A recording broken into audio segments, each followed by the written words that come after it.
Do we call ourselves the Corner Boys? Do we call ourselves that? I mean, not like we don't call ourselves that. I don't like, think we've ever done it. But for some reason, when I was posting videos or pictures, I've been wanting to say that. What? Well, because it's the kind Corner of Boys. I don't know why.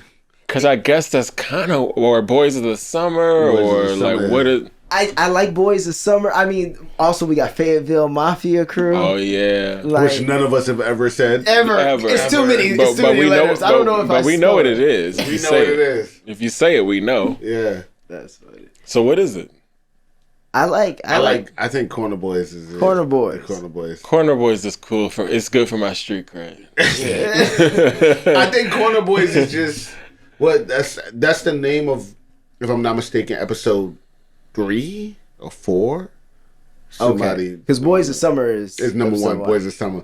Yeah. Boys of Summer. I think Boys of Summer is the one though. Yeah, Boys of Summer goes hard. Boys of Summer also sounds like a bad like K-pop band. Yeah, or a song. Boys of Summer. Yeah. You know, it took me till recently to realize it's not Boys of the Summer. It's Boys of Summer. Boys of Summer.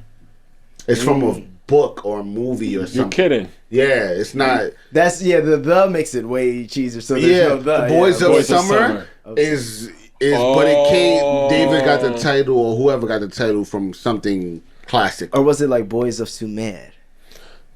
I did go to Tarjay today. Boys of Sumer. Boys of Sumer. Was it like Sumer, a place in ancient?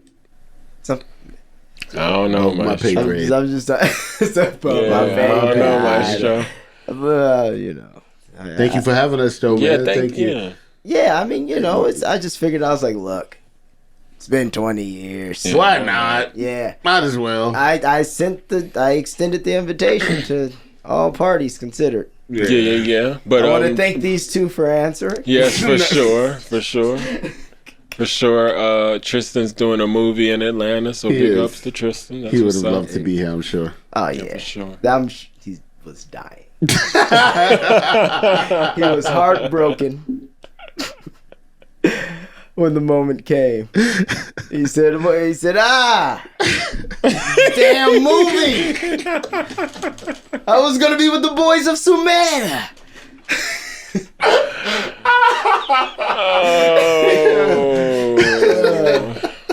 Yet Boys of Sumer. The Boys of Sumer. That's the through line. And that's the name of the episode.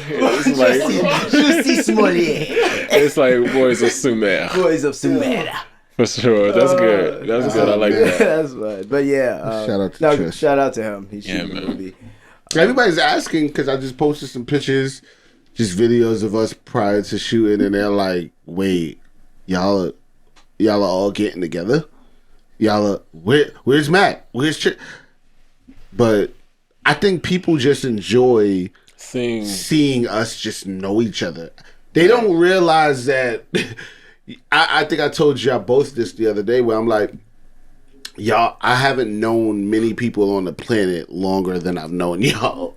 Good point. Yeah. Like outside of family, friends, cousin, like I've known y'all 20 years. 20 years, yo. That's insane. Like, you know what I'm saying? And when people see us together, they lose their minds. They do.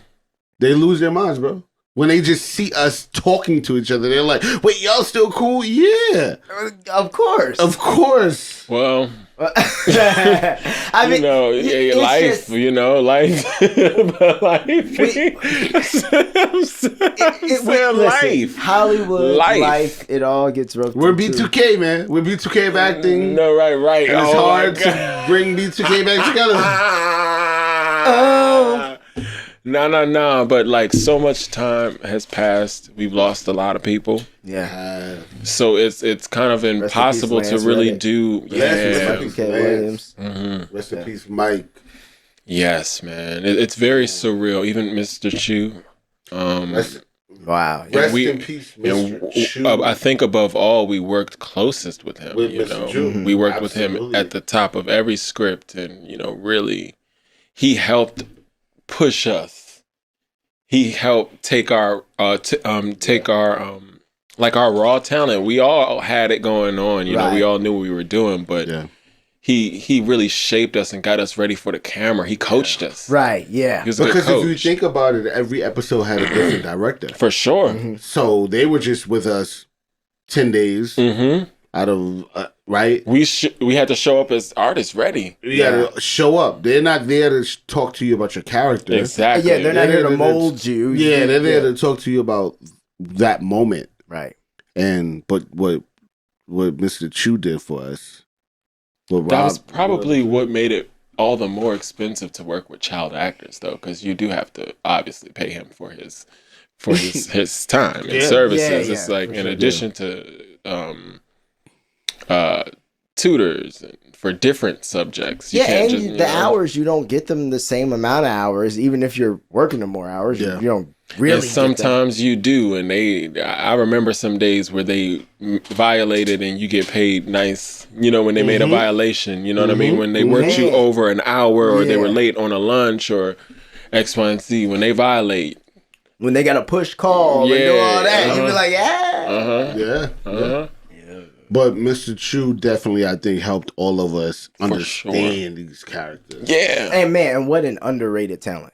100%. That guy was so good. As I got older and started watching the show more, I'm like, yo, this what dude a was talent. Next level. Yeah. And he cared about the craft. What's so ill about him is he cared about Baltimore. Yeah, he did. And he cared about the young people that were the young creators, the young actors. I know you probably can speak on this more than any of us. Like, he cared about the young actors in that space. Yeah. To make sure we were like, he was given a tough assignment. It was. To like put these 4 kids, I knew Trish, but none of us really know each other. Right. We got to make them best friends. And you got like 3 weeks, 2 weeks. Think about that, bro. That is kind of wild. That's crazy. Fortunately, though, I feel like because of the casting and because of the people who were picking us, like it was an organic fit. So it never ended up. Never ended up really being a problem, but that could have. I can only imagine. Like 4 kids who just really don't mesh at all. At all. Imagine. So because of that, if you don't mind me asking, Stro, like, what was your audition process like with getting the show? Like, what was it like? Okay, well, mine, I remember I auditioned first for, I think, Michael. And then after I auditioned for Michael, they called me back in, and then I had the size for Randy. But this was in Chicago. I'm about to say you auditioned in Chicago. And Ted and Pascal agency. And this was, the crazy part was, I had literally got sent back home from Atlanta for, like, being bad, like, just being annoying, basically. From Atlanta, living with JD and Janet Jackson. Yeah. Because he be light flexing, he got sent home from Atlanta for being annoying while he was living with Janet Jackson. I love this. Stro hates that we do this to him, but we always gonna make sure you know that you are the flex. So I got sent back home. You got sent home, and fortunately, I got sent back home because I wasn't, going on auditions while I was out there and stuff. So I get back. First thing I do is I get this audition for The Wire. And I go in. Actually, I got that audition, and my second audition was like the thing for the singing at the Hong Kong Disney World thing. But got the first audition, went in there, did it. And it's crazy because had I not lived in Atlanta and got that audition, I wouldn't have been around people who like talked a certain way, acted a certain way, which made it make sense that I could exist in that world. You got to remember, all my whole time that I was known for being on TV, all that kind of stuff, I look like that. Just in case people can't see it, I look like this. He doesn't fit in The Wire. You see what I mean? Yeah. I remember back in the day, I auditioned for Hardball, and that was not to cut you off, Stro, that was the movie that I was like, nigga, I'm so mad I didn't become an actor a year earlier, bro. Right. That hurt my soul, bro. Same. Okay. Big ups to Chris Lofton. Yeah, shout out my brother Chris. Big but ups like, to Chris nigga, Lofton. that was the film where I was like, Nigga, that was perfect they shot it in the shot. They shot it in Chicago. I auditioned for it. They were just like, no, they were like, he's too polished. Yeah. Like, we need kids who, and then you came back with The Wire. Yeah. But he's saying that. But I went through an evolution. You went through an experience. Yeah, like I'm out here hanging out with, rappers and fucking moving around, flying from city to Which city. rapper specifically? Bro, I was playing basketball with Usher, and I hooped with Nate Dogg before. You know what I mean? Wow. Bro, there was just people around, Ludacris, Nelly, but like just all different kinds of people. Like, it's insane. It's just so you took kind of influence from all these, and then I was hanging out with Bow Wow all day. Yeah. So then that added to the this is how kids act. Because he acted younger than me, really. But it was because I was just always more mature and shit. You know, it's just because of this industry. Yeah. And so, that's interesting. But that was literally like boot camp for you could do a show like this because you could fit in that world. But what's interesting, but what's interesting, oh man, the parallels of life, right? Like, you went there to be in a boot camp for music. Right. But they don't know they were building you for a really great performance on television. Is that not crazy? That's insane. When you think about it, because you could I'm not saying you do think like this, but sometimes you could be like, damn, that didn't work out. What the fuck? Mm-hmm. Right. Like, what the fuck? What happened there? But really, they were setting you up. It was meant for Janet Jackson to get you ready for The Wire.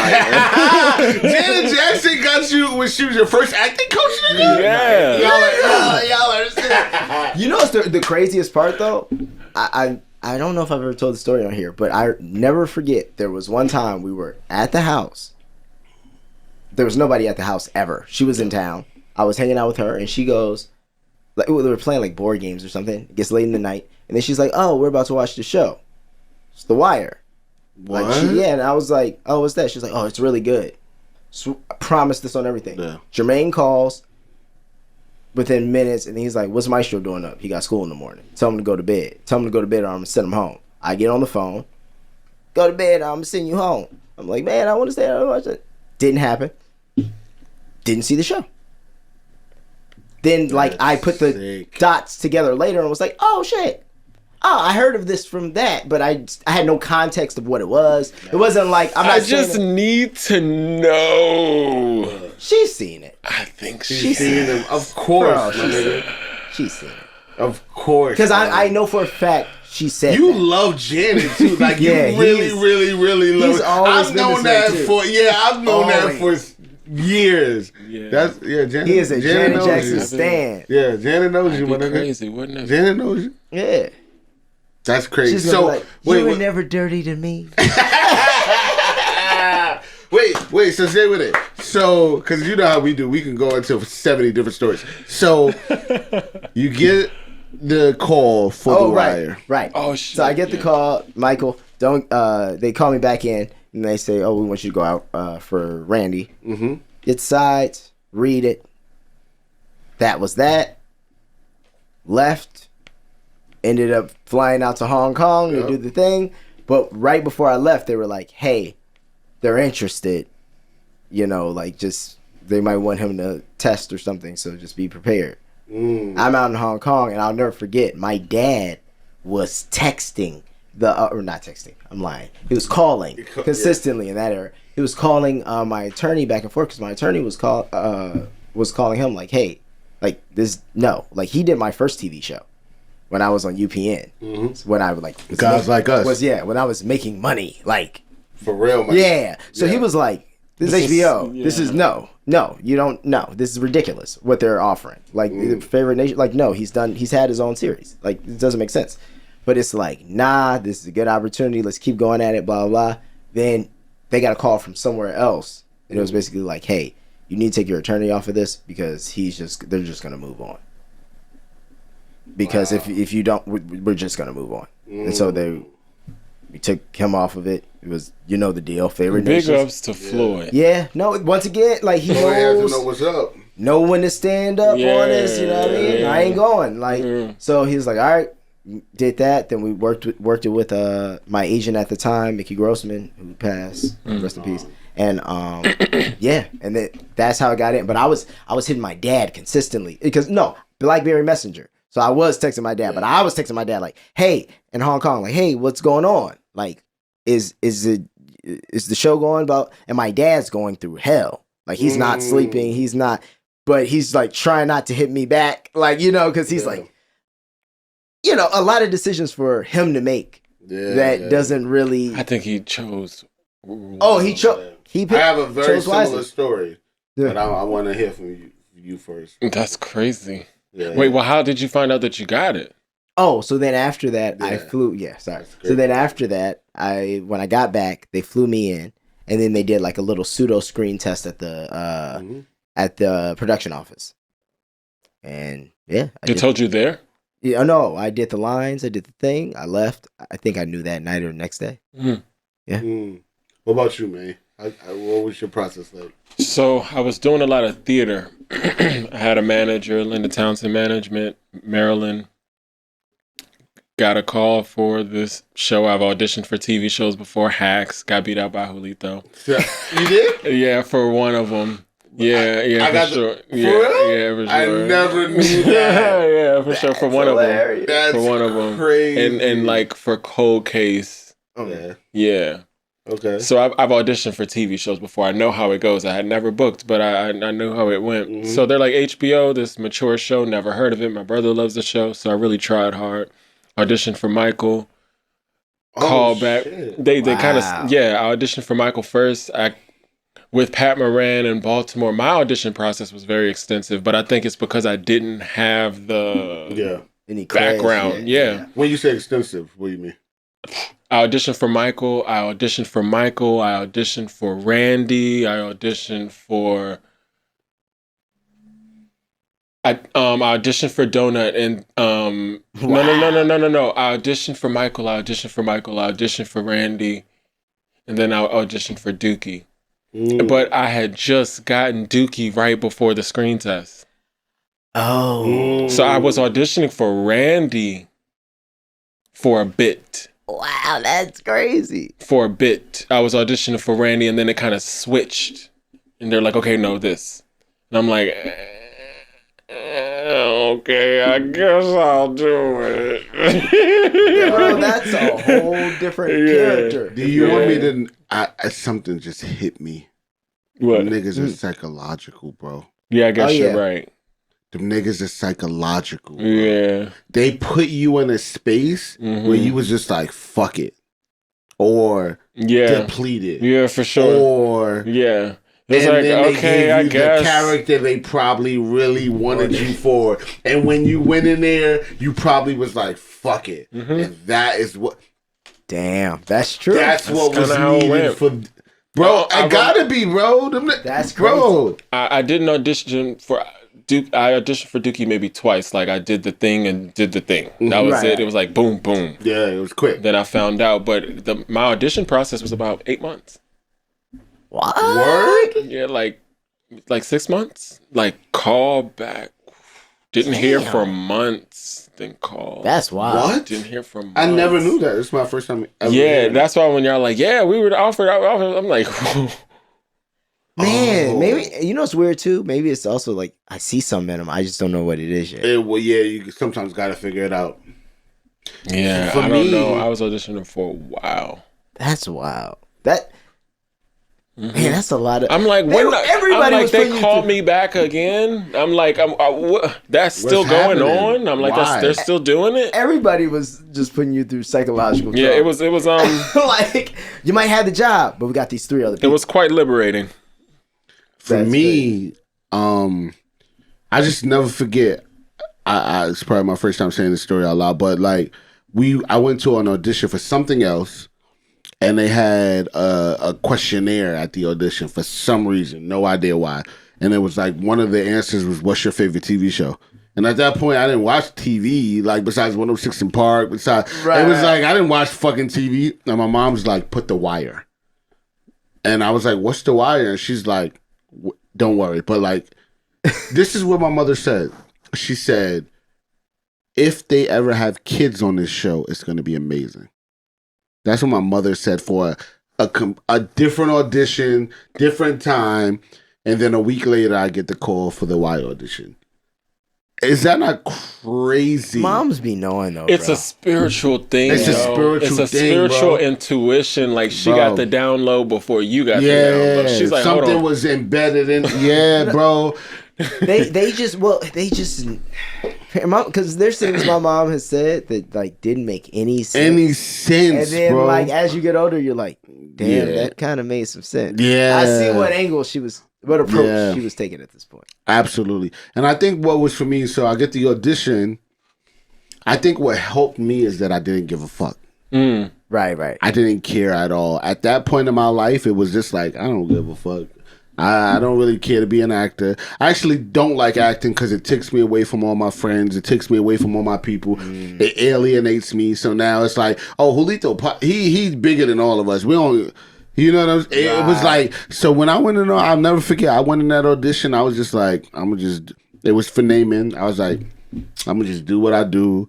If they fuck with me, they fuck with me. If they don't, I don't care. Right. And I never forget, I went in the audition, David Seidman had the purple Baltimore Ravens jersey on. Oh, wow. Looking mean as fuck. For sure. Looking crazy mean.